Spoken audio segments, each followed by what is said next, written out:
tudo posso, naquele que me fortalece.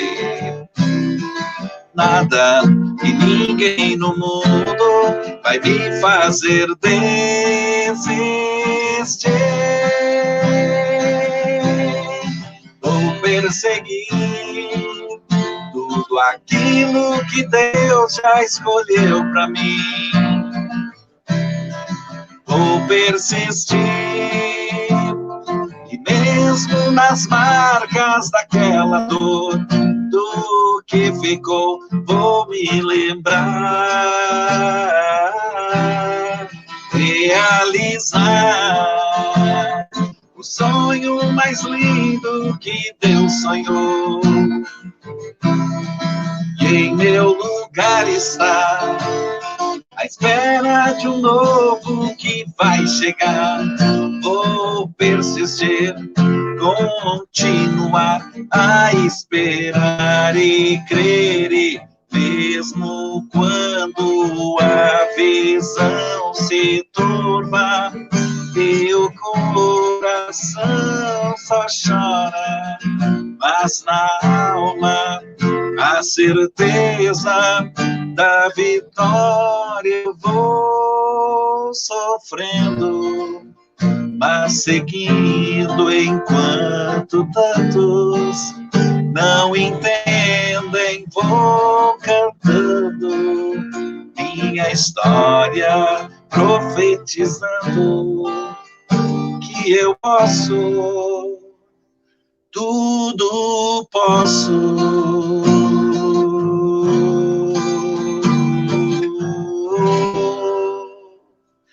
Em Jesus.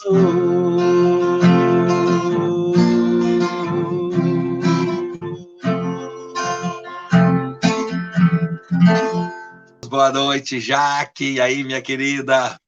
Boa noite todo mundo, pessoal. Seja muito bem-vinda. Muito obrigado por aceitar o nosso convite.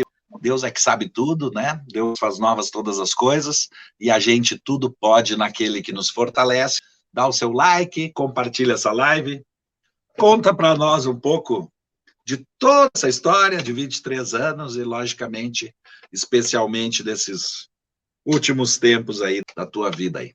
Obrigada novamente pelo convite. Peço desculpa por não poder ter atendido ele, né, antes, né, porque foi feito desde o ano passado, né, desde setembro. Eu acho que a gente está na luta para mim tentar fazer meu testemunho, mas Deus sabe, né, a hora certa, o momento certo para a gente estar aqui testemunhando com vocês. Então, eu, né, sou a Jaqueline Colim Borges, fiz 23 anos. Eu nasci em Porto Alegre, no Hospital da PUC, em São Lucas. O nome da minha mãe, então, é Alisandra Colim, e o meu pai, então, Leandro da Silva Borges. Tenho um irmão de 20 anos, o Gabriel Colim Borges. Então, desde pequenininha, né, a minha Dinda, que mora junto conosco desde que eu nasci, me levava sempre para a igreja. Tinha comunidade perto ali da gente onde morava, em Paberama, né, no caso. Então, a comunidade, ela sempre levava eu, e eu não entendia muito da missa, mas eu me lembro que a única parte que eu gostava e que eu parava quietinha para escutar era quando o Padre Lucas, na época, rezava o Pai Nosso. Depois, então, eu comecei sendo coroinha na igreja, ajudando o padre como coroinha. Já estava um pouco mais velha quando a gente voltou para ser coroinha, acho que eu tinha uns 12 anos, por aí. Eu gostava muito de participar no Ministério dos Coroinhas, né? Gostava muito dos encontros que tinha em Bom Princípio, arrasava, por sinal, no futebol lá com a meninada, né? Eu chegava de um ano para o outro, depois que me conheceram, eu já chegava lá, eu nem conhecia as pessoas, mas elas já lembravam de mim e já queria ser tudo do meu time. Eu lembro que tinha também uma irmã que gostou muito de mim e ela fez campanha para mim ser irmã para jogar futebol no convento junto com ela. Eu disse, se for para jogar bola, eu até vou, né? Depois, então, logo assim que eu já ainda estava no encontro de coroinhas, né, a gente teve a troca de padre na igreja, né? Então, a gente ficou com o padre Alexandre e a gente fez mais ou menos, acho que ele entrou em fevereiro, em agosto, mais ou menos, a gente começou com um grupo de oração São Rafael. Então, eu participei, né? Sempre participava de todos os encontros, sabe? Sempre estava junto, né? E via um grupo muito feliz e animado, todo Jesusinho, pensando quando era a minha vez de eu poder participar também, louca para alguém fazer um convite para mim poder entrar nesse grupo.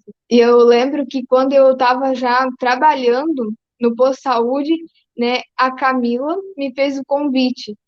Aí eu estava no São Rafael, mas eu pensei, não, mas eu vou fazer, né, porque tem que fazer. Imagina, eu achava o máximo aquele grupo, eu tinha que fazer, tinha que ter alguma vivência de fé, porque o grupo do Senaco já tinha uma caminhada muito maior do que o São Rafael tinha. Então eu pensei que poderia, né, acrescentar mais na minha vida de santidade e eu aprenderia muito mais.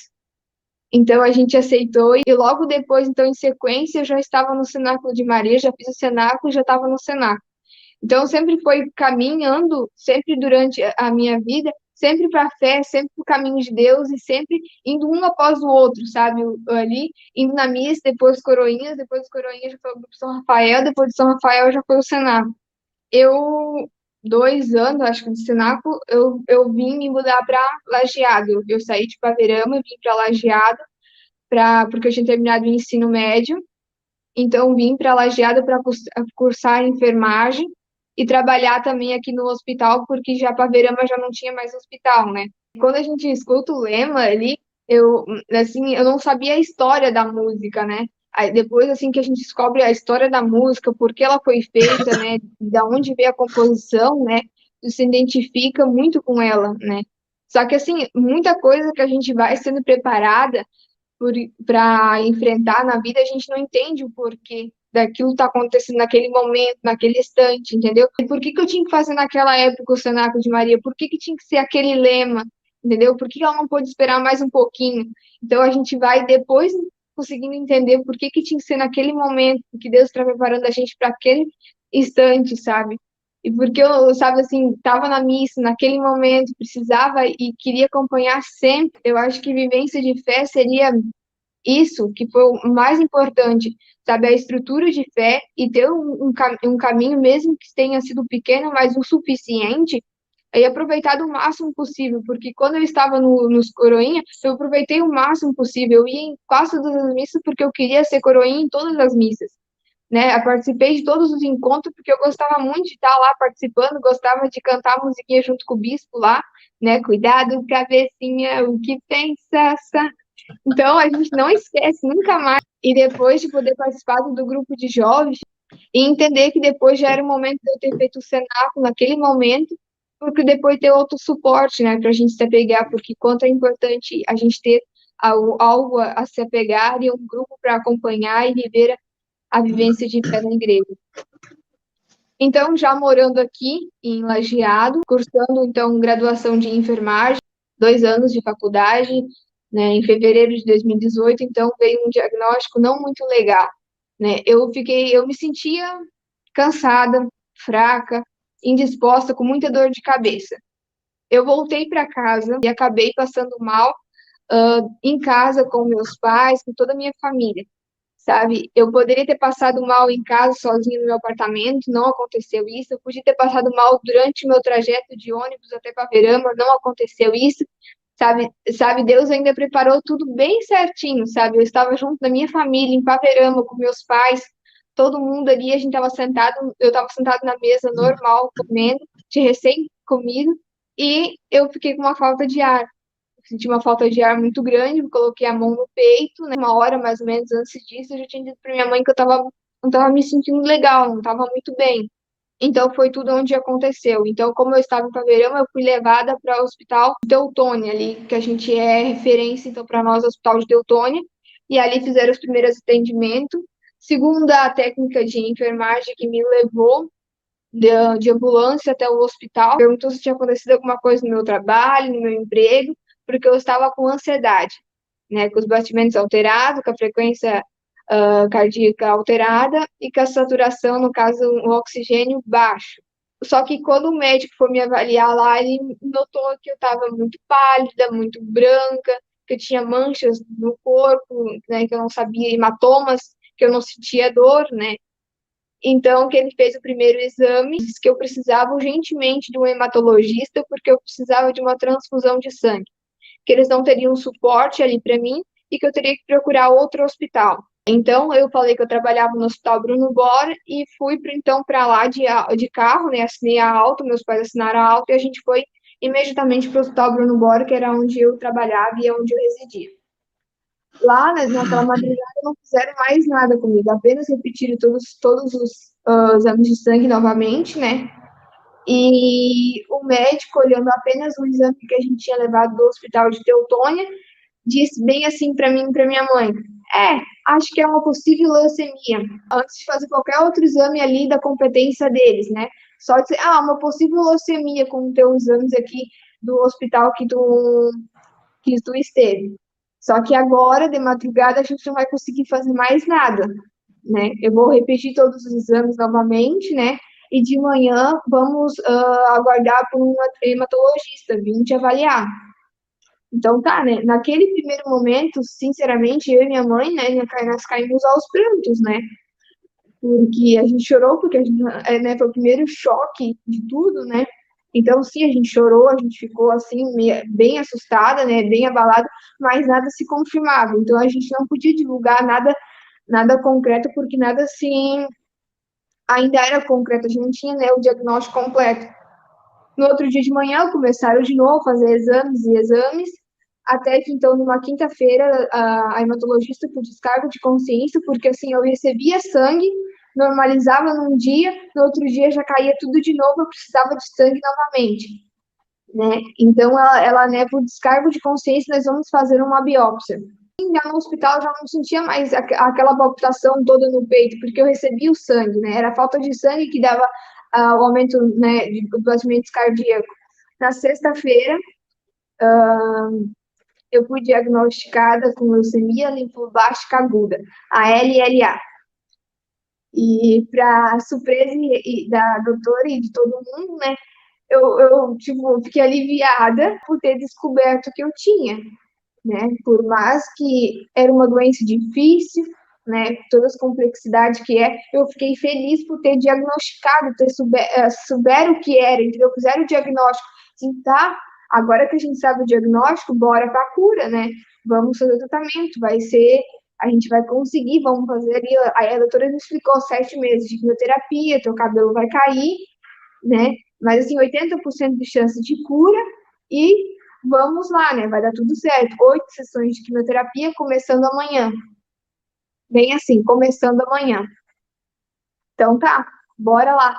Só que antes disso, a gente ficou uma semana no hospital recebendo sangue. E aí que foi o maior auê do pessoal, né? Porque eu tava recebendo sangue e não sabia o que eu tinha. E a gente começou com as campanhas pedindo sangue pro pessoal vindo lá, né? Fazendo tupique, rotações, enfim, vendo doar sangue pra gente. A gente só dizia que a gente tinha uma anemia, né? Uma anemia muito grave.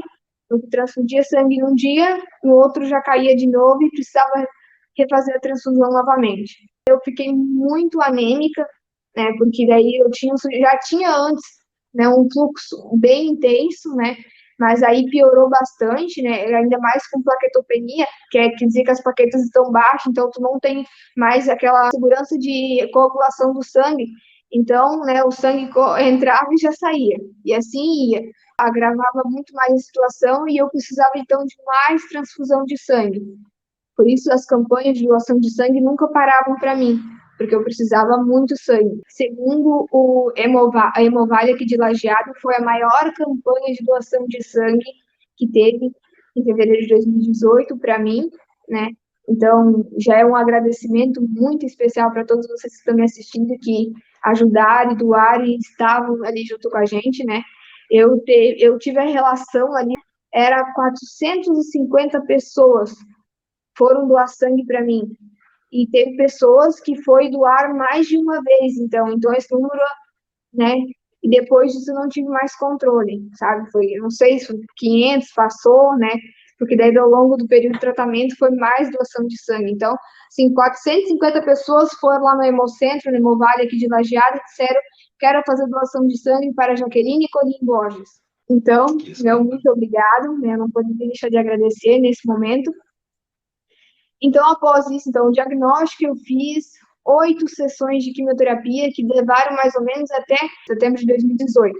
A princípio, desde a primeira quimioterapia, se faz uma nova biópsia da medula, que é onde apresenta, né, qualquer problema que tiver no sangue, a gente faz de novo uma biópsia para ver se a primeira quimioterapia foi eficaz e foi suficiente e se deu certo. Graças a Deus ela deu certo, ela baixou, eu tinha 80% de células leucêmicas no meu organismo. E quando eu fiz essa quimioterapia, caiu para 0,2%. Então, quer dizer que a quimioterapia foi eficaz e deu certo, né? E a gente conseguiu, com a quimioterapia, aquilo que a gente buscava, então, que era o desaparecimento dessas células. E a gente concluiu, então, os 8 ciclos, que terminou em setembro, e a princípio estava tudo ok. Só que a gente começa daí uma nova manutenção, que a gente chama, um novo protocolo de quimioterapia. Só que esse novo protocolo de quimioterapia eu não me adaptei muito bem, não consegui fazer ele muitas vezes. E todas as vezes que eu fazia, eu ficava neutropênica, que quer dizer que as minhas células de defesa ficavam muito baixas. Então, quando a gente deveria aumentar uma nova dosagem de quimioterapia, eu não conseguia mais isso. E a gente foi levando, até abril, quando a doutora percebeu que alguma coisa poderia estar errada, que não estava certo isso, que foi a confirmação, então, da primeira recaída que eu tive, e que a solução agora seria somente o transplante de medula óssea. Mas antes de fazer o transplante de medula óssea, eu ainda teria que passar por uma outra quimioterapia, que a gente diz que é limpar a medula novamente, porque assim estava crescendo células leucêmicas novamente. Então, eu fiz essa nova quimioterapia, mais ou menos de um mês, fiquei internada novamente. Quando eu iniciei para fazer ela, eu já precisei, no primeiro dia que eu fiz a primeira quimio, que era 5 dias consecutivos, eu já precisei de transfusão de sangue, porque também a hemoglobina já estava baixa, eu precisei também de transfusão. Então, eu aguentei firme mais um mês de quimioterapia pesada, fiz e fui, então, transferida para outro hospital para começar os preparativos para o transplante de medula óssea. Fui, então, indicada porque o hospital aqui de Lajeado não faz transplante de medula. Então, eu fui encaminhada para o hospital de Porto Alegre, a Santa Casa. Lá, né, nos apresentaram que a gente teria, então, que achar um doador para doar para mim a medula, né? E o primeiro passo é procurar na sua família, né? Pai, mãe, irmão, se tiver, né? Tem que ser o irmão ainda da mesma mãe e do mesmo pai, porque tem mais chance de compatibilidade. O pai e a mãe, né? Eles tinham a plena certeza que seria 50% cada um deles, né? Porém, pelo meu pai e minha mãe ser primos de segundo grau, a gente esperava que também eles pudessem ter uma porcentagem um pouco maior. Só que, infelizmente, isso não aconteceu. Então, a gente ficou esperançoso que o meu irmão fosse, então, 100% compatível comigo, né? Só que, infelizmente, também não foi 100% compatível comigo. Ele é um 50% para 60%, né? Porque, assim, se é para ele doar para mim um rim ou um fígado, ele pode ser 100% compatível, né? Agora, para a medula, ele foi um 50% compatível comigo. Então, naquela ocasião, naquele momento, eu estava fazendo um protocolo de quimioterapia que estava dando certo, então, que eu poderia ficar fazendo ele até a gente, então, ir em busca de um doador 100% compatível. Tem pessoas que têm a leucemia e que pode não precisar de transplante de medula? Só com a quimioterapia consegue recuperar, é isso? Isso mesmo. O protocolo faz 8 sessões de quimioterapia, leva o tempo que levar, né? Faz as 8 sessões de quimioterapia, tá tudo certo, tá tudo ok, bora para manutenção, mais 2 anos de manutenção. E aí foi que o meu organismo não respondeu mais e a gente então teve que partir para um transplante de medula óssea. Mas tem gente que sim consegue limpar a medula e está muito bem, obrigado, né? Só com a quimioterapia e assim foi com a minha avó, que também teve leucemia, né? Então, e nem teve que passar ainda pela manutenção, que eu fui ainda fazer manutenção. O transplante de medula óssea é quando todas as medidas de quimioterapia não são mais eficazes e não tem mais o que se fazer, entendeu? Porque a medula não corresponde mais a nenhum tipo de quimioterapia. Então, se recorre ao transplante de medula óssea. E o fato da tua avó ter tido tem a ver daí com essa hereditariedade? Isso não tem nada a ver? Nada a ver. Eu fiz o exame de genética e simplesmente aconteceu porque tinha que acontecer. Essa é a explicação.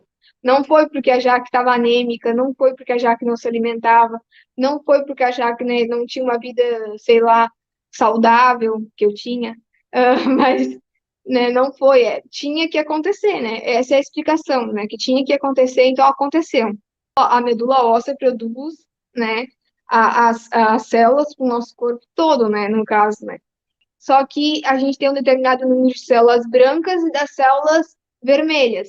E quando uma célula, né, branca resolve que não quer mais trabalhar da forma que ela tem que trabalhar, ela começa a pegar as outras células, no caso as células vermelhas, e começa a brigar com elas. Por isso que a gente fica com a hemoglobina baixa, cai as plaquetas, né? E dá um aumento de leucócitos, que foi isso que apresentou no meu primeiro exame, né, a plaquetopenia, né, que é a diminuição de plaquetas, né, e a anemia, né, mais conhecida com todo mundo aí, que é, então, abaixo de células vermelhas do nosso sangue. E a leucemia nunca vai vir de uma célula vermelha, é sempre das células brancas, sempre as células brancas que vão querer dominar e matar todas as outras células, né. A grosso modo, acho que é mais ou menos isso. E são produzidas assim nas células tronco, né? As células tronco na medula óssea são produzidas elas. Muito bem, Jaque. Aí entramos na batalha de encontrar e fazer o transplante da medula. Então, procurar então um doador 100% compatível se o paciente está apto a esperar. E naquele momento eu estava apta a esperar, porque eu estava correspondendo bem. Só que lá pelas tantas, a Jaque começou a não aguentar mais, né? As células cancerígenas começaram a ser mais fortes do que a quimioterapia. Cheguei a ir para a UTI, fiquei 3 dias na UTI e quase implorei para minha médica me tirar da UTI, porque eu não aguentava ficar ali sozinha, né, tentando, com todas as comorbidades que eu estava naquele momento, né, porque tá no leito de UTI, tu tem que, né, fazer tudo e ser em cima daquela cama de UTI, naquele leito, tu não tem mais controle nem domínio de nada mais, do teu corpo, né, da tua alimentação, nada. Então, ali eu não estava mais conseguindo me recuperar como deveria, né, estava sendo bem difícil, então eu pedi que depois desses 3 dias eu fui para a UTI, na verdade, porque eu estava com os meus sinais vitais muito alterados. Quando eu descobri a primeira recaída foi em maio de 2019. Aí, em junho, eu fui encaminhada para o transplante. Aí, mais ou menos ali por agosto, setembro, né, que eu fui fazer o protocolo de quimioterapia, eu fiquei muito ruim e precisei da UTI. Foi aí que a gente começou a se preocupar, foi aí que a gente começou a ver que 6 meses, talvez eu não aguentaria ficar esperando, né, até um doador 100% aparecer. E aí que a gente começou a fazer, eu fiz um vídeo, acho que antes de eu fazer a quimioterapia, fiz um vídeo, né, divulgando e pedindo para as pessoas ser doadores de medula óssea se cadastrarem. E aí, outra vez, vocês arrebentaram. Nunca desceu tanto ônibus, gente, ônibus para Porto Alegre, porque assim, a gente quis muito que o pessoal viesse para Paverama, Lajeado, enfim, e pegasse o cadastro das pessoas que quisessem, né, ser doadores de medula óssea. Só que, infelizmente, isso não aconteceu, então a gente, né, levou ônibus e ônibus e ônibus e ônibus, passamos de 1.500 pessoas, a gente não tem também o número exato, né, mas passamos de 1.500 pessoas, no mínimo, tranquilamente, porque toda semana saía de Paverama e saía de toda a região, e o Cenáculo em peso também se prontificou e se colocou, né, e ônibus indo para Porto Alegre, no Hospital de Clínica, também no Hemocentro, se cadastrando, então, para ser doador de medula óssea. Que, graças a Deus, Deus providenciou, né, na pior do momento ali que eu estava ainda no hospital, me recuperando novamente de outra quimioterapia, o doador 100% apareceu. Né, foi confirmado que eu tinha um doador 100% compatível comigo. Né, e esse doador, que hoje provavelmente não está escutando conosco, porque ele é do exterior. Eu só não sei da onde, nem que é o nome, nem ninguém. A gente só pode saber que é do exterior, né? Então, esse é o único contato que eu sei e a única, né, que nos passaram ali, que ele era do exterior. Né, ele estava no banco, né, de doadores de medula óssea, mas, enfim, a doação de medula óssea, né, muitas pessoas foram com o intuito de doar para mim, mas descobriram, né, outras coisas que elas precisavam se tratar, como descobriu que estava com hepatite, Outro ainda colocou um depoimento muito importante para mim no Face, que ele descobriu que ele estava com câncer no intestino e já estava em um grau bem avançado, e foi graças a fazer a doação para mim que eles fizeram os exames e descobriram. E assim aconteceu com mais outras pessoas, né? Foram chamados lá para ser, então, foram para orientados. fazer a doação da medula, ver se era compatível, e voltaram para se tratar porque estavam doentes também. Quem sabe ficaram felizes por um momento, né? Até comentavam com a gente, já que eu fui chamada para ir lá no Hemocentro, será que eu vou ser compatível com alguém? Vai lá com força, né? E vai dar tudo certo. Se for para te doar, né?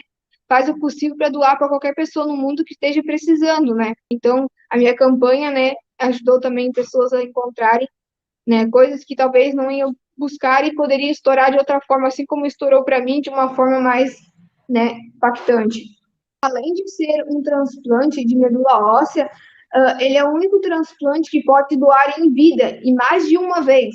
Você pode ser doador de medula quantas vezes precisarem de ti, no mundo inteiro, né? Então, não pode, é um absurdo ter pessoas morrendo por falta de um transplante de medula óssea, sendo que alguém saudável ali, de boa, pode ir lá doar, sabe, assim, ficar um dia no hospital, né, ele tem toda a preparação ali, mas, assim, um dia no hospital, vai lá algumas horas, faz ali o processo e vai lá e doa e salva a vida de alguém, muda a vida de uma pessoa que está ali lutando, não está lutando de ontem ou de hoje ou de mês passado, está ali lutando há alguns anos já, né, na busca. Então, assim, é quase inadmissível, sabe, alguém não ser doador de medula óssea, não poder ajudar alguém só fazendo uma doação. Imagina por tudo que uma pessoa passa, né? O que é uma doação de sangue para outra pessoa que está ali saudável, em plena forma. Como não é tão comum que alguém precise dessa doação de medula, o hábito mesmo, né, a rotina, é de vez em quando fazer uma campanha de doação de sangue, né?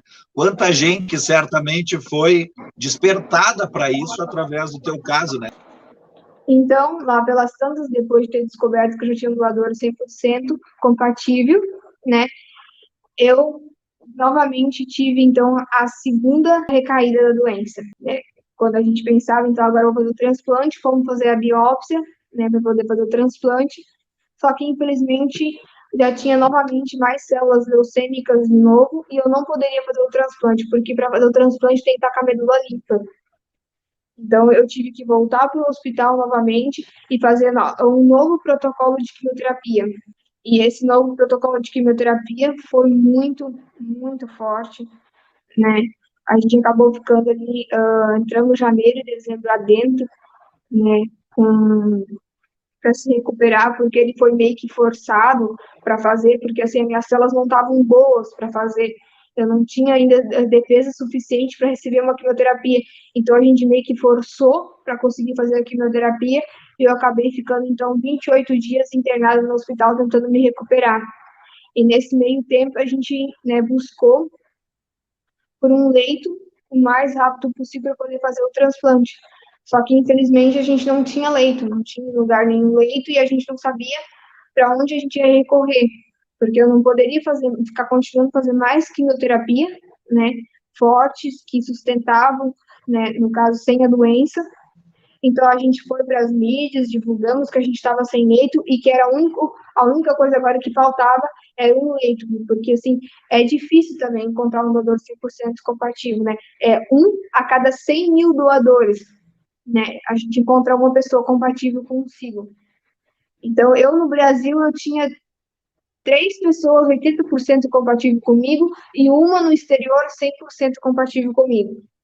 Né, e graças a Deus no exterior, né, fez os exames de volta, né, que pede, né, para confirmar a compatibilidade, então ele estava disposto a doar, ele estava ali, né, esperando que fosse chamado para fazer a doação, só que daí a gente não tinha leito, então a gente foi em busca de um leito, a gente conseguiu leito em 2 lugares, a gente conseguiu em Barretos e conseguimos também no Hospital Albert Einstein, né? E daí lá a gente escolheu ficar com o Alberto Einstein porque a consulta demoraria um pouco mais e eu estava me recuperando da quimioterapia.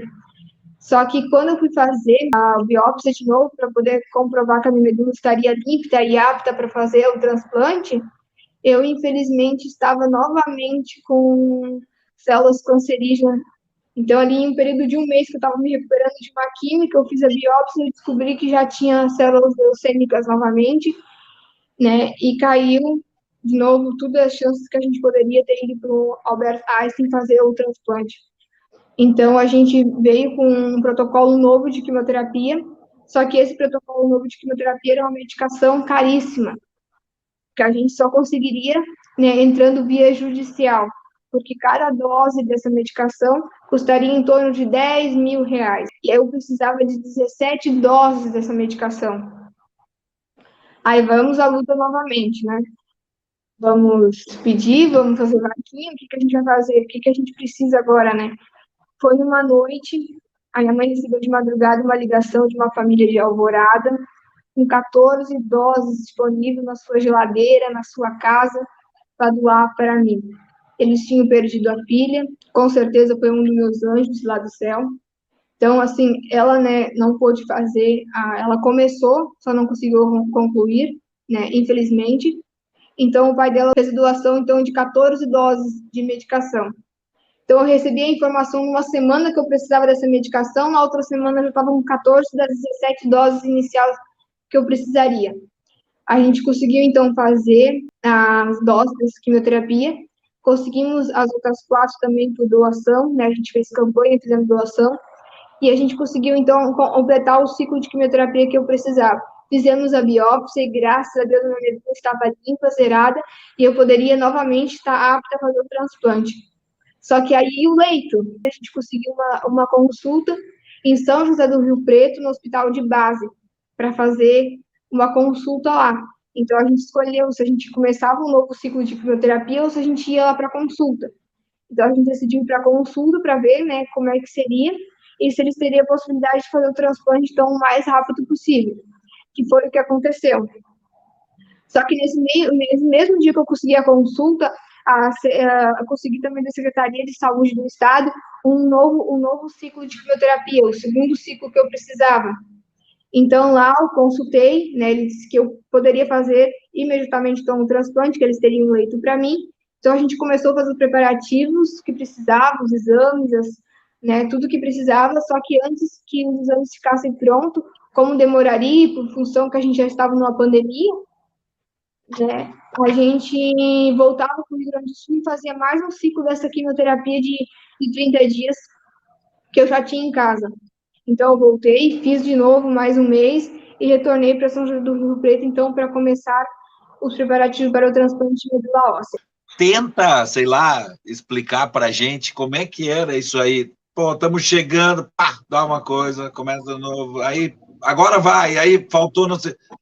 Como é que tu vivia esses dias quando aquilo estava caminhando para chegar, pum, dava um baque? Como é que tu superou isso, hein? A gente aqui teve dias que a gente arrancava os cabelos da cabeça, tipo assim, agora vai, agora vai, agora vai. Meu Deus, tem que começar tudo. Como é que tu, no teu coração, como é que tu conseguia ir para o dia seguinte? Como é que tenta explicar para a gente isso, que de onde é que tu tirou essa força para isso? Não, da onde eu tirei também não sei. Assim, é um dia após o outro, sabe? Assim, desde o diagnóstico, né? O único pensamento que eu tinha eu vou em busca da cura, eu quero a cura, eu vou curar, eu vou ficar bem. Então, assim, eu me abalava, com certeza, né? Cada vez que eu não podia seguir adiante, né? Ficava abalada assim, né? Mas no outro dia eu já buscava força, de novo para continuar lutando, indo atrás do que precisava. Então, tipo, foi tudo meio que um atrás do outro, mas vamos lá, vamos lá, vamos lá, sabe? Não desistir jamais, porque assim, essa palavra não existia no meu vocabulário, né? Desistir. A gente queria lutar e a gente queria viver, né? Por mais difícil que estava sendo e que foi, né? A gente queria muito, né? Viver e estar junto. A gente se desanimava, logicamente. Cada biópsia que eu pegava na minha mão, quando eu peguei a biópsia de maio de 2019, que eu via aquela porcentagem de blastos aumentado, que é a indicação de células leucêmicas, né? Eu simplesmente comecei a chorar, porque eu não via a possibilidade de um transplante, eu via a possibilidade que eu teria que passar todo aquele transtorno de quimioterapia, de ficar ruim, de ficar mal, de precisar de transfusão de sangue, né? De não conseguir nem levantar da cama, né? Ficar deitada e precisar de um suporte familiar ali muito forte para nos ajudar. Então, a principal, né, que eu vi era meu Deus, agora eu vou começar tudo de novo, eu vou precisar fazer quimioterapia, tudo aquilo que eu passei eu vou ter que passar novamente, eu não acredito, sabe? Claro, eu me abalava, ficava triste, mas assim, eu encarava tudo, né? Eu estava em todas as consultas lá, participei de todos os relatórios do laboratório, porque eu pedi para o laboratório mandar para mim também, eu queria participar e queria entender tudo o que estava acontecendo comigo o tempo todo. Então, eu estudava o meu caso diariamente, né? Via e a médica ainda que me cuidou nos últimos meses, ele falou assim, não, eu acho que se eu fosse paciente, eu seria como tu, tudo anotadinho, direitinho, medicamentos que tomo, a hora que tomo, o exame que deu ali, o exame que deu lá, né, a quantidade de ingesta de água, quanto que eliminou de líquido, exames, plaquetas, todo dia, diariamente, eu cuidava de mim, sabe, diariamente, eu tinha a agenda do Senac, que eu não pude usar em 2018, que eu usava ali diariamente no hospital, né, e assim, ir para frente, sabe? E lutando cada dia, né? Por mais que a gente estava alguns dias ruim, em outros dias a gente não estava, então bola para frente. Porque hoje, olhando para toda essa história, a cada novo instante surgiu algo que era, né, a presença do milagre de Deus, daqui a pouco limpando, orientando, organizando, e porque foram 3 anos, né, já que isso que é o que marcou muito a todos nós, né, a todo mundo que estava sempre Sim, nessa luta contigo. Tu sabe que a luta era tua, mas tinha um monte de gente nesse ringue, né, lutando contigo. O tempo é que nos matava, né, mentalmente, emocionalmente. Puxa, mas agora, bom, essa etapa vai passar, vem a próxima. E aí, quando vinha aquele tempo todo, puxa, mas não vai para a próxima etapa, vai ter que começar a anterior. A gente pode ter certeza que várias vezes a gente fez para Jesus, para Deus, para. Vem cá, tia, dá uma luz, a gente já não sabe mais o que pensar, o que fazer, né? E a gente estava assim, então por isso eu te pergunto, a gente imagina como é que estava aí dentro dessa tua cabecinha, nesse coração, né? Olha, cada dia é maior a admiração nossa pela tua luta, pela tua batalha. E hoje estamos aqui, né? Em março de 2021, depois daquele longínquo fevereiro de 2018, a gente está aqui conversando contigo. então quando eu cheguei lá, né, já na consulta do transplante, já não era mais viável, por causa que a gente entrou na pandemia, né, não era mais viável chamar uma pessoa lá do exterior, né, porque também as fronteiras começaram a se fechar todas, né, então não sei de onde ele era, né, mas enfim, então não estaria mais viável fazer o transplante com um doador estrangeiro, então vamos fazer com o meu irmão. A proposta, né, ele nem chegou a comentar, o médico, né, nem chegou a comentar sobre o suposto doador, né, só já colocou a proposta para a gente fazer o transplante, então, com o meu irmão. Como a gente não tinha ido com ele, né, a gente trouxe ele, então, naquela mesma semana para fazer, então, os testes de compatibilidade e tudo, porque, assim, mesmo ele tendo 50% compatível comigo, eu poderia ter células, na verdade, eu podia ter de rejeição da medula dele. Então, tudo é feito um teste antes, né, feito uma preparação para que isso não aconteça e o transplante ocorra da melhor forma possível e que dê 100%, né, de cura. Então, foi graças a Deus, então eu não tive nenhuma célula, né, que ia rejeitar a medula do meu irmão, então eu não precisei fazer nenhuma preparação antes, né, nenhuma quimioterapia antes para a rejeição das células dele. E então a gente internou para começar o preparativo do transplante. Internou meu irmão e minha mãe. A gente ficou no mesmo quarto do hospital, né? Eu num leito, meu irmão no outro, né? Enquanto ele recebia durante 5 dias uma medicação que era para aumentar a imunidade, né? Aumentar a produção de células tronco, né? Eu recebi, então, uma dosagem de quimioterapia que faria com que diminuísse e limpasse totalmente a minha medula, né? Aí seria minhas células boas, a minha medula estaria no zero, zeradinha, sabe? Para poder realmente receber uma outra medula zero bala, né? Eu passei, então, por esses 5 dias de quimioterapia e no sexto eu descansei, enquanto isso ele em outra sala fazia uma coleta. A coleta dele para doar para mim, foi feita uma coleta por aféres, que é como fosse uma transfusão de sangue, né? Coleta sangue de um braço e do outro braço já recebe novamente o mesmo sangue de volta para a pessoa. Só que durante esse processo ele passa numa máquina e ali faz a coleta, né? e volta, então, para a pessoa, né, o que não foi consumido e o que não precisou. Durante essa coleta, né, é feita uma pequena amostragenzinha para a gente ver se a produção de célula deles é boa, é suficiente e vai ser o suficiente para mim. E graças a Deus, assim, acima de 20 já era bom. O meu irmão estava acima de 130 e poucos. Tava assim, ele estourou a boca do balão. Depois eu senti, foi realmente demais. Tipo, depois, no outro dia, quando foi feita a doação para mim, né? Realmente é uma pancada. Porque, assim, é um choque. Ele imagina o meu organismo eu querendo brigar com a dele, né? E a dele vindo com tudo e forte, né? Porque é só as que precisam, só as células que realmente a gente precisa, né? Então, a gente recebeu e, no primeiro instante, tudo que devia acontecer, febre aconteceu, né? A mucosite, eu fiquei grau 4, que é acidez da boca, eu não conseguia nem falar, né? Eu não conseguia também me alimentar direito, né? Só líquido, só por líquidos, né? Então, foi tudo ali, a sequência de tudo que poderia dar ali, né? Realmente deu, né? E a gente fica bastante prostrada e bastante fraca, né? É realmente uma pancada bem forte. Porque daí também começa a vir os sintomas da quimioterapia que a gente fez para receber a medula, tudo meio que junto, entendeu? Então a gente fica bem ruim mesmo. E isso é mesmo a luta do teu corpo com aquilo que entrou novo nele, é isso? É isso aí. É essa luta, é esse combate aí que acontece. Então, 18 dias após o enxerto, que a gente chama enxerto da medula do meu irmão, né? Deu a pega, que a gente diz a pega, que é 3 dias consecutivos dos nossos leucócitos subindo, né? Subiu 1, subiu 2, subiu 3. 3 dias consecutivos subindo acima de 1.000, né? Mais ou menos assim. Daí a gente já pode, então, confirmar a pega da medula, só ainda a gente não sabia se era 100% ou não. É feita uma biópsia um mês depois, mais ou menos, e a gente descobre, então, que sim, deu a pega 100%.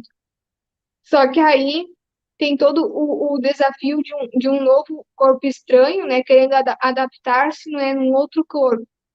Então, primeiramente, eu tive uma febre muito forte, né, que tive que voltar para o hospital, tive novamente uma nova internação, porque a febre a gente nunca sabe do que pode ser exatamente. Então, eu comecei novamente com antibióticos e tratando, né, da melhor forma possível e o mais rápido possível.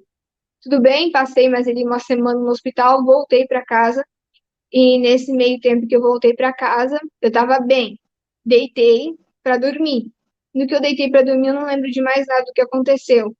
E o que aconteceu, a minha mãe disse que lá por volta das 3 e pouca da manhã, eu estava tirada no chão, convulsionando, né, me debatendo e convulsionando muito. Então ela chamou, né, a SAMU para poder vir, então, me remover para o hospital. E assim, ó, eu estava convulsionando, parei, ela conseguiu me colocar para a cama, comecei a convulsionar de novo, aí chamaram o pessoal da SAMU, eles vieram, só que aonde que a gente estava, o nosso apartamento não subia maca para eles poderem me remover para levar para o hospital.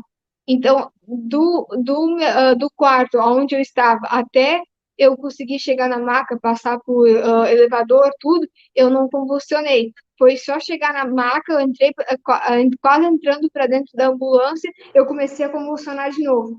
Então, os socorristas já acharam não mais viável levar eu para o hospital, mas para o primeiro ponto de atendimento que tinha mais perto da onde que a gente estava.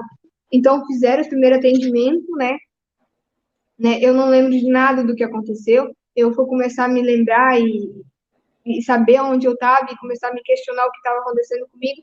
De manhãzinha, já umas 8 da manhã, mais ou menos, eu comecei a perguntar o que estava acontecendo comigo, por que eu estava no hospital, o que tinha acontecido, né? Então, poderia ter acontecido várias coisas que Deus ainda, sabe, não deixou acontecer. Eu podia ter batido a minha cabeça, né? Porque eu levantei não sei como da cama, né? No trajeto da ambulância, do meu quarto até a ambulância também, sabe, conseguiram me transportar da melhor forma possível. Eu também não convulsionei. Então, a princípio, tinha sido só uma convulsão, por causa que a gente tem que tomar muita medicação para não rejeitar ela, a gente toma medicações muito fortes. né? E essas medicações foram o que ocasionaram, então, essa primeira evidência de convulsões em mim. Graças a Deus não lesionou o meu cérebro, né? Fizemos tomografia, estava tudo ok, não lesionou nada e a gente parou, então, de tomar essa medicação. Então, logo depois, mais deve ter tido tudo isso, eu ganhei alta novamente do hospital, que estava tudo ok. Eu comecei com uma cistite hemorrágica. Só que como a minha medula estava muito boa, trabalhando, né, 100% ali no meu corpo, eu tinha minha hemoglobina, minhas plaquetas as altinhas, né, boas, consideráveis boas, sem precisar de transfusão. Então, eu consegui aguentar mais ou menos, acho que uns 15 dias, sem precisar de internação. Eu comecei com uma cistite hemorrágica, começou a sair muito coágulos de sangue pela urina. Eu urinava, né, no canal urinário. Eu urinava num canalzinho que é muito fininho, né, a gente sabe que é muito pequenininho, né, eu urinava coágulos enormes de sangue, né, ultrapassando às vezes o tamanho de uma mão, né, era enormes mesmo. Eu tava, então ali a gente não achou mais viável ficar em casa, porque eu tava já ficando anêmica e fraca, e a gente então voltou a internar novamente. Foi onde eu passei 80 dias no hospital tentando combater a cistite hemorrágica. Passei por 3 procedimentos cirúrgicos, né? E muita colocação de sonda, tira sonda, coloca sonda, entope sonda, né? E gritos horrorizados de dor, muita dor, né? Morfina praticamente direto, em bomba, em comprimido, em de 2 em 2 horas na via intravenosa, direto na veia, né? Tudo para combater e tentar cessar ao máximo a dor. A cistite hemorrágica é uma complicação do transplante de medula óssea, vamos dizer assim, de baixa complexidade, entendeu? Baixa complexidade de ter uma sepse, do que ter uma infecção, né, mais generalizada que a gente não sabe onde tratar direito. O ruim dela é que ela é muito dolorida para o paciente e longo período de tratamento, né? Ela não cura de uma hora para outra. É na segunda vez que eu já tinha ido para o bloco cirúrgico, né? Feita a raspagem eu achei assim que agora a segunda vez, né? Vão conseguir limpar e vai dar tudo certo, né? A gente vai ficar tudo bem e agora vai, né? Porque assim, né? Passar já por uma cirurgia já não é fácil. Aí ainda aonde a gente sente mais dor, onde tem mais, no caso musculatura, e onde tem a sensação de dor é muito maior, né? Eu saía depois do bloco cirúrgico, né? Pedindo por remédio para dor, remédio para dor. Eu chorava, implorava remédio para dor, porque, né? A única coisa que poderia acalmar e cessar a dor era a morfina, então. E, sinceramente, quando a gente voltou para o hospital ali, eu não imaginei que a gente ia ficar 80 dias lutando por isso e que seria tão difícil. Né? Quando a gente achava que estava melhorando, que a urina estava clareando, que as dores estavam diminuindo, né? A gente foi fazer uma ecografia de abdômen para poder ver ali como é que estava a situação. Daí a gente descobriu que tinha de novo um coágulo que preenchia praticamente a minha bexiga toda. Então o médico que estava fazendo, né, questionou, mas está tratando o quê? Uma cistite hemorrágica? Já fiz 2 procedimentos cirúrgicos. Aí ele ficou bem preocupado comigo, porque daí ele disse, meu Deus, ela já fez 2 procedimentos cirúrgicos e ainda tem um coágulo do tamanho que o quase toda a bexiga dela ainda. Que provavelmente, né, teria que ser de novo mais uma cirurgia. Né? E quando eu descobri isso novamente, eu perdi assim o chão novamente, porque eu pensei, meu Deus, né, eu não aguento mais, né, perdendo sangue diariamente, fazendo, né, transfusões e aquela dor insuportável que nunca acabava, não tinha um minuto que ela cessava, agora eu não estou com dor, não existia isso. Agora a minha dor está um pouco menor, um pouco mais fraca, agora está mais aguda, mas não tem aquele período, não estou com dor, agora está tudo ok, eu consigo fazer as coisas. Não era assim. Então, dor 24 horas por dia, o dia inteiro. Fiz novamente e pedi muita oração, porque era a minha terceira cirurgia para ali. E milagrosamente, né, conseguiram limpar tudo. A minha bexiga conseguiram, né, limpar tudo e foi realizado o procedimento às 3 horas da tarde. E a minha mãe estava ali do lado, no bloco cirúrgico, rezando, pedindo a misericórdia divina. Não só ela, mas tantas outras pessoas, né, que estavam ali no momento que a gente entrou, né, pro bloco cirúrgico, mas enfim, eu estava lá dentro às 3 horas da tarde e estavam rezando por mim, então o milagre aconteceu novamente, né. Por assim, se antes não conseguiram, né, e agora conseguiram com tudo a complexidade que estava maior ainda, né, só pode ser um milagre de Deus, né, de ter ajudado e estava ali todos os especialistas possíveis na área, né, vamos dizer assim, a melhor urologista estava ali naquele momento, que não estava nas outras duas cirurgias, né, e conseguiu. Eu lembro ainda de ter acordado no finalzinho, né, pouca coisa a gente lembra, mas assim, eu consegui, eu limpei tudo, né, então deu tudo certo. Então a gente fiquei muito feliz e logo apaguei também, não lembro de mais nada, não lembrava nem do rosto da doutora que tinha falado para mim. Depois, no outro dia, ela foi no meu quarto me avisar que estava tudo certo, né?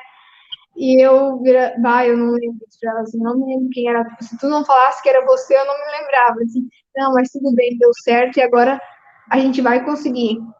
E também, no final, né, nesse período, a gente conseguiu que fosse reaberto lá no hospital a câmara hiperbárica, que é onde foi que eu comecei a fazer sessões da hiperbárica para ajudar na cicatrização da bexiga. Então, foi também o que mais ajudou, né? Não que depois disso eu não tive mais episódios de coágulos de sangue, tive, né? E de muita dor, mas enfim, a gente foi levando e foi fazendo daí a hiperbárica e foi aos poucos novamente ajudando. Teve num momento, nesse período de 80 dias ali que a gente ficou praticamente, assim, uma semana, assim, eu não lembro, assim, o que aconteceu comigo. Sabe, assim, contava coisa que acontecia, pessoas que passavam, conversavam comigo, eu praticamente não lembrava, não sabia dizer. Então, naquele momento, naquela situação, eu achei que, assim, agora eu acho que já foi, né? Agora eu acho que deu para mim. Agora eu acho que eu lutei o que eu podia ter lutado e não vai dar mais para mim continuar. Eu não vou conseguir.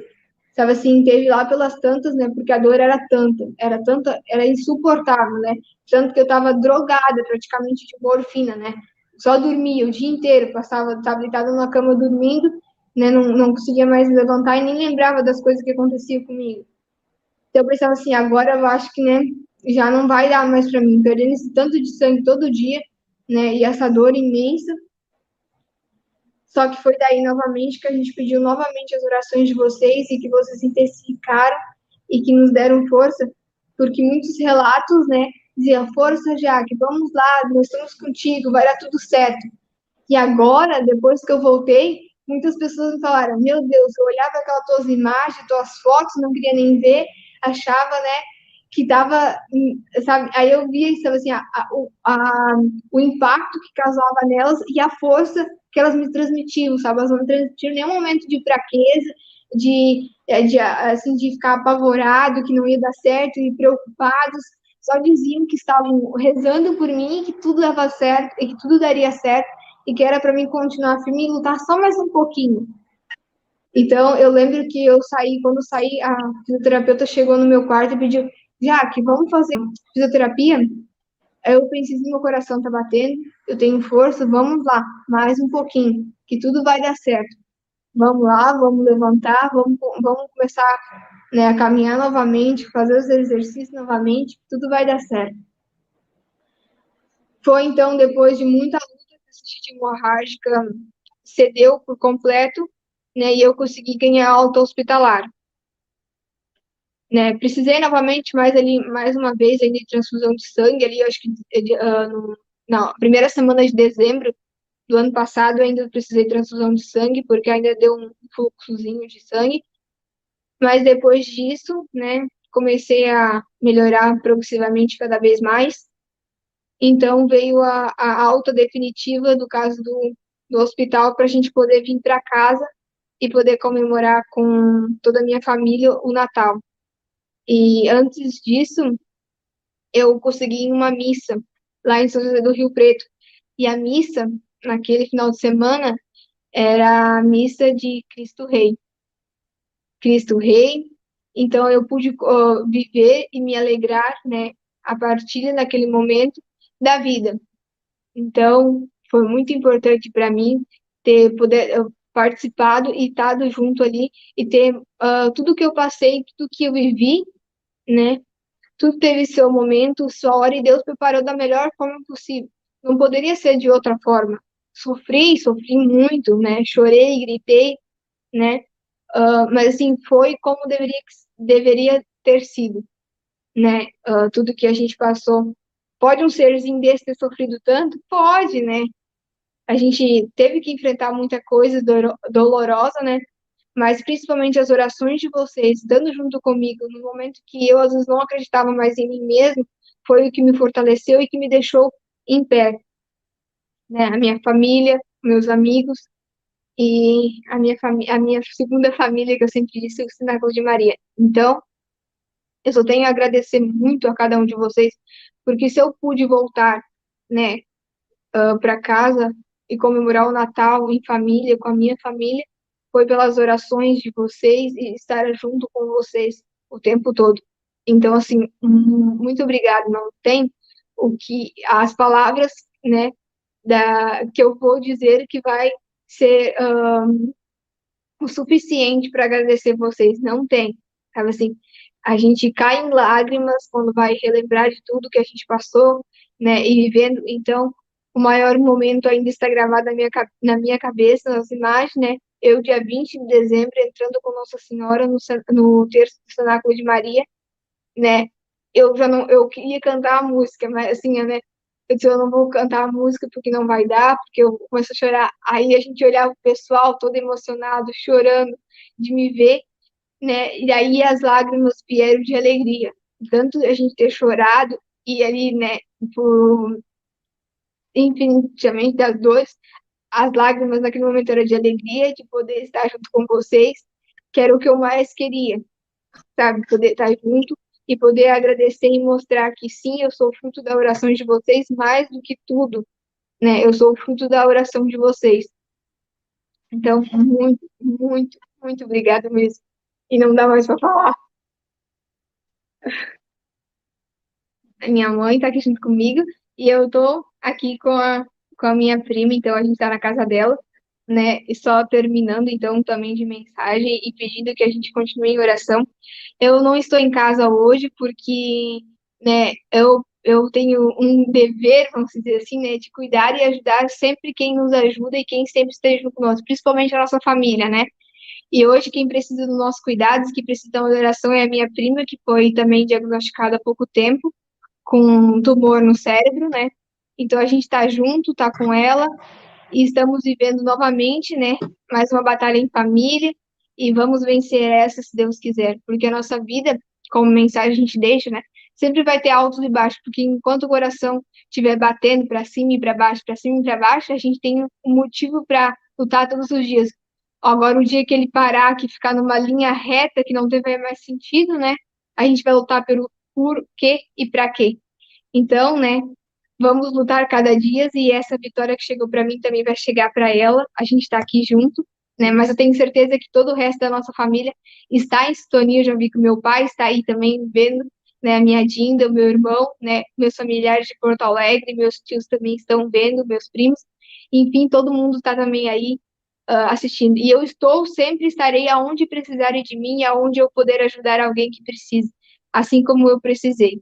Então, a minha casa é onde alguém precisa de mim. E aí, Elisandra, diz um oi pra gente. Oi. Como é que um coração de mãe passa 3 anos desse? Como é que tu fez para esse coração ficar dentro do peito e não voar para fora? Como é que fazem? Olha, pedindo muita força para Deus, né? E para a Virgem Maria, né? Que ela é mãe e sabe, né? A dor de uma mãe. Era isso que eu fazia todos os dias, sabe?